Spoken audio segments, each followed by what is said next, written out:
The rain pelted against the windshield as Marcus Whitley stared at his phone in disbelief. 3 missed calls from school and a text that made his heart sink.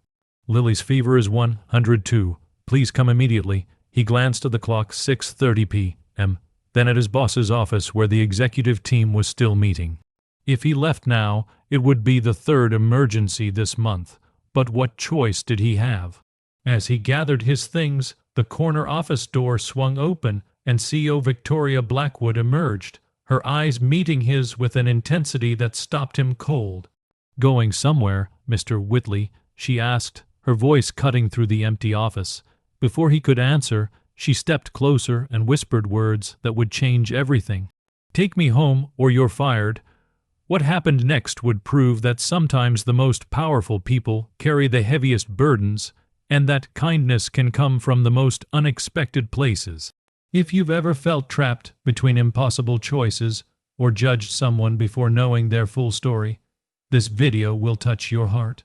Like and subscribe to see more real stories that remind us of our shared humanity, and leave a comment letting us know if you've ever misjudged someone who later surprised you. Marcus stood frozen, his daughter's text still glowing on his phone screen. Victoria Blackwood was not just any CEO. She was a legend in the finance world, known for her ruthless efficiency and impossibly high standards. At 38, she had built Pinnacle Investments from the ground up, and rumors about her cold demeanor and impossible expectations followed her everywhere. "Ms. Blackwood," Marcus began, his voice catching. How could he explain that his 7-year-old daughter was sick again, that the school nurse was waiting, that he had no one else to call? That since Elaine died 2 years ago, he was all Lily had in the world. "I don't want excuses," Victoria said, her voice strangely quiet. It was then that Marcus noticed something he'd never seen before. Her hands were trembling. "My driver called in sick. I need a ride home now." The executive team filed out behind her, nodding politely at Marcus as they passed. He'd been at Pinnacle for just 3 months as a financial analyst, a significant step down from his previous position, but it was the only job that offered the flexibility he needed as a single father. He couldn't lose it. "Of course," he said, although his mind was racing with panic. "What about Lily?" He sent a quick text to the school nurse. "Emergency at work, coming as soon as possible." The elevator ride down to the parking garage was silent and tense. Marcus's ancient Honda sat between luxury vehicles, its faded paint and dented fender a stark reminder of how far he'd fallen since Elaine's medical bills had drained their savings. "This is your car?" Victoria asked, her eyebrow arched as he opened the passenger door. "Yes, ma'am," Marcus replied, hurriedly clearing Lily's booster seat and a scatter of crayons from the front seat. "I apologize for the mess." To his surprise, Victoria said nothing more as she slid into the seat. She simply gave him an address in the most exclusive neighborhood in the city, and then stared straight ahead. Marcus pulled out of the garage, his mind on Lily. He needed to explain, to ask if he could drop Victoria off and then rush to his daughter.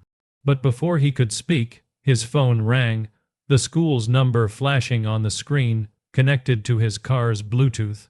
"I'm sorry," he said to Victoria, "I need to take this. It's my daughter's school." Without waiting for permission, he answered. "Hello, this is Marcus Whitley." "Mr. Whitley," the school nurse's voice filled the car. "Lily's fever is getting worse, and she's asking for you. I've given her children's Tylenol, but she really needs to go home or to a doctor." Marcus gripped the steering wheel tighter. "I know, I'm so sorry. I'm dealing with a work emergency. Can you give me another 30 minutes, Mr. Whitley? This is the 3rd time this month." "I know," he said, his voice cracking. "Please, just a little more time." When he hung up, the car fell into silence. Marcus could feel Victoria's eyes on him, but he kept his gaze fixed on the road, blinking back tears of frustration and worry. "Your daughter is sick," Victoria said finally. It wasn't a question. "Yes," Marcus admitted. "She has a fever. I was trying to leave when you needed a ride." He expected anger or at least irritation, but Victoria surprised him. "Change of plans, take me to the school first." Marcus turned to her in shock. "What, you heard me, your daughter needs you." "I'm not a monster, Mr. Whitley." There was something in her voice he couldn't identify. Which school? 20 minutes later, they pulled up to Westside Elementary. Victoria insisted on coming inside with him, trailing behind as he rushed to the nurse's office. Lily was curled up on a cot, her cheeks flushed with fever, clutching the stuffed rabbit Elaine had given her before she died. "Daddy," she cried when she saw him, her small arms reaching out. Marcus gathered her up, pressing his lips to her forehead. "I'm here, sweetheart. I'm so sorry it took so long. She needs to see a doctor," the nurse said, her tone making it clear what she thought of Marcus's parenting. "Her fever isn't responding to medication, and this is happening too frequently." Marcus nodded, the familiar shame washing over him.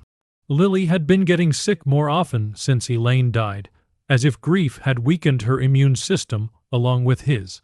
The medical bills were piling up, and their health insurance was basic at best. "I'll take her to urgent care right away," he promised, though he knew it would mean another bill he couldn't afford. He'd almost forgotten Victoria was there until she stepped forward. "I'm Victoria Blackwood, Mr. Whitley's employer," she said to the nurse, her voice carrying the authority that made boardrooms go silent. "He was in an important meeting when you called. The fact that he's here now shows his priorities are exactly where they should be." The nurse blinked in surprise, then nodded. "Of course, I didn't mean to imply. I have a private physician on call," Victoria continued, looking at Marcus. "He can see Lily immediately. No waiting room, no forms to fill out." Marcus stared at her. "Ms. Blackwood, that's very generous, but it's not generosity, it's efficiency." She cut him off. "You're a valuable employee, and I need you focused. You can't do that if you're worried about your daughter." Before Marcus could protest further, Victoria was on her phone, speaking rapidly to someone named Dr. Chen. Minutes later, they were back in Marcus's car, with Lily bundled in the back seat, still clutching her rabbit. "Turn left at the next light," Victoria directed, and Marcus realized they were heading toward her neighborhood, not a medical office. "Where are we going?" he asked. "My home. Dr. Chen is meeting us there." She glanced back at Lily. "It will be more comfortable than an urgent care waiting room." Marcus couldn't argue with that, though the situation felt surreal. 12 hours ago, Victoria Blackwood had been the intimidating CEO who barely acknowledged his existence. Now she was arranging medical care for his daughter. They pulled up to a stunning modern house with clean lines and walls of glass. Despite Lily's fever and his confusion, Marcus couldn't help but stare. It was the kind of home featured in architectural magazines, beautiful but somehow sterile, with no toys in the yard or signs that a family lived there. Dr. Chen was already waiting, a kind-faced man who immediately put Lily at ease. As he examined her in one of the guest bedrooms, Victoria led Marcus to her kitchen, a gleaming space with marble countertops and high-end appliances that looked barely used. "Tea?" she asked, filling an electric kettle. "Why are you doing this?" Marcus blurted out, unable to contain the question any longer. Victoria's movements stilled. For a moment, she seemed to be considering how much to say. "Because I know what it's like," she finally answered, her back still to him. "To be pulled in impossible directions, to feel like you're failing at everything." She turned to face him, and for the first time, Marcus saw beyond the powerful CEO to the woman beneath. 3 years ago, I was diagnosed with an aggressive form of leukemia," she said quietly. "The take me home or you're fired comment. I needed to get home for my medication." I was about to collapse. Marcus felt the floor shift beneath him. "I had no idea. No one does, except my medical team, and now you." She managed a small smile. "I've worked very hard to keep it that way. The board would replace me in a heartbeat if they knew." "That's why you needed a ride," Marcus realized, the trembling. She nodded. "The treatment makes me too weak to drive sometimes. My regular driver knows." But when he called in sick, she shrugged. "I couldn't exactly call an Uber and risk being recognized." Before Marcus could respond, Dr. Chen entered the kitchen. "Lily has a recurring upper respiratory infection," he explained. "Nothing too serious, but it explains the frequent fevers. I've prescribed an antibiotic. and suggested some immune-boosting supplements. He handed Marcus a prescription. "She's resting comfortably now." "Thank you," Marcus said, gratitude washing over him. "How much do I owe you?" Dr. Chen glanced at Victoria. "It's already taken care of." After the doctor left, an awkward silence fell between Marcus and Victoria. "I should get Lily home," he said finally. "She's sleeping," Victoria pointed out, "and it's pouring rain." "Stay for dinner at least." "I don't actually cook, but I order excellent takeout." The casual admission from someone so polished made Marcus smile. "I cook," he offered. "It's my stress relief. If you have ingredients, I could make something." To his surprise, Victoria accepted, and soon they were moving around her kitchen together, Marcus preparing a simple pasta dish while Victoria set the table. It was surprisingly comfortable. "How long have you been a single parent?" Victoria asked as they worked. 2 years, Marcus replied, focusing on chopping vegetables to hide the pain that still surfaced. "My wife, Elaine, had breast cancer." By the time they caught it, he shook his head. "I'm sorry," Victoria said softly. "That explains why you took a position below your qualifications. I checked your resume when I saw your application. You were a senior financial strategist at Morgan Stanley." Marcus nodded. "After Elaine got sick, I needed flexibility more than prestige or money, though money would help," he admitted with a wry smile. "The medical bills wiped out our savings, and now with Lily's frequent illnesses, is that why you were trying to leave early today?"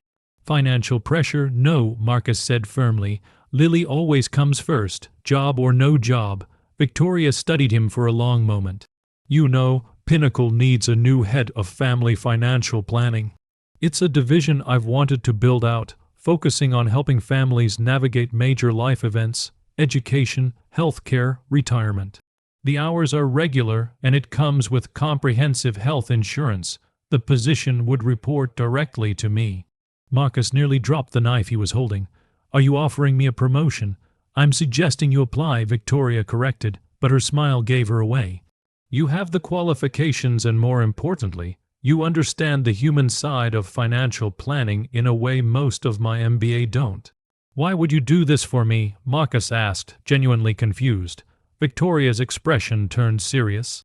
"When I was diagnosed, I had money, power, the best doctors, but no one to drive me home on the days I could barely stand. No one to make me pasta when I couldn't eat anything else." She gestured around her beautiful, empty house. "Success means nothing without people to share it with. I built Pinnacle by being ruthless, but I've learned that's not enough." "And what do you get out of this arrangement?" Marcus asked carefully. "An excellent financial planner," Victoria said promptly. "And maybe occasional rides home when my driver is unavailable." Her attempted lightness couldn't quite mask her vulnerability. "In return, you get a job that values both your professional skills and your commitment to your daughter." Before Marcus could respond, a small voice called from the hallway, "Daddy." Lily stood there in her rumpled clothes, looking better than she had at the school. Her eyes widened as she took in the unfamiliar surroundings. "Where are we?" "At my friend Victoria's house," Marcus explained, crossing to her. "How are you feeling, sweetheart?" "Hungry," Lily said, eyeing the pasta sauce simmering on the stove. Victoria smiled. Perfect timing, dinner's almost ready. To Marcus's amazement, Victoria proved surprisingly good with Lily, asking about her favorite subjects at school and listening intently to her 7-year-old logic.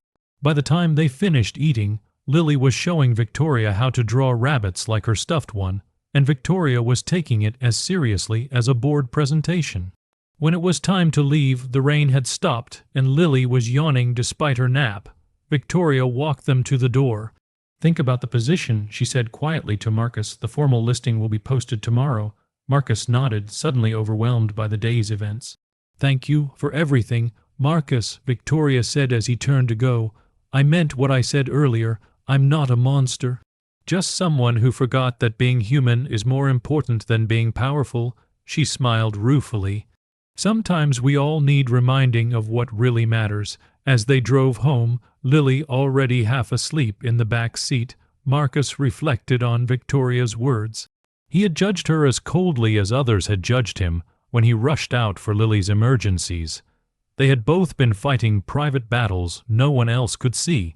The next morning, Marcus submitted his application for the head of family financial planning position. 3 weeks later, he started his new role with hours that let him pick Lily up from school most days and a salary that finally allowed them to move to a better apartment closer to both work and Lily's school. Victoria never again explicitly mentioned her illness to Marcus, but there was an unspoken understanding between them. On the days when her hands trembled slightly during meetings, Marcus would find an excuse to offer her a ride home.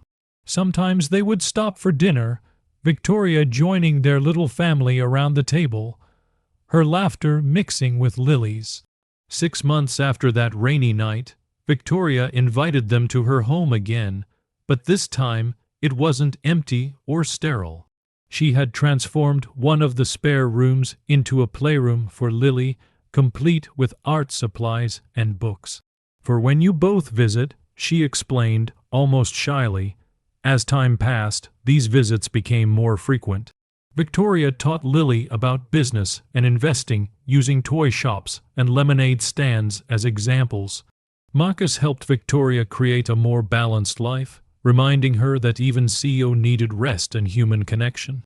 3 years later, when Victoria's cancer went into remission, Marcus and Lily were the first people she told, sharing tears and cake around their kitchen table. By then, the lines between employer and friend, between two separate families and one chosen one, had blurred beyond recognition. On a warm spring day, as they all sat in the garden Victoria had finally gotten around to planting, Lily, now 10 and thriving, asked the question that had been forming in Marcus's mind for months. "Why doesn't Victoria just live with us all the time?" she asked innocently. "She's here almost every day anyway." Marcus and Victoria exchanged a look that held a future neither had dared imagine when they first met. "That," Victoria said slowly, reaching for Marcus's hand, "is an excellent question, Lily, and one I think your dad and I should discuss." Later that night, after Lily had gone to bed, they sat together on the porch swing of the home they would soon share. "Who would have thought," Marcus mused, "that take me home or you're fired would lead to this?" Victoria laughed, the sound free and unburdened in a way it hadn't been when they first met. "Sometimes the most demanding people are just the most desperate," she said softly, "and sometimes the people we think are failing are actually the strongest of all." Marcus nodded, thinking of how far they had both come, he from drowning in grief and responsibility, she from isolation and fear. "And sometimes," he added, "the family you need finds you when you least expect it." As Victoria leaned her head against his shoulder, Marcus knew that what had started as an impossible choice on a rainy evening had become the most fortunate moment of his life. They had saved each other in ways neither could have imagined, proving that behind every struggle lies the possibility of unexpected grace, and that judging someone's story before knowing it chapters is the greatest mistake of all, the end.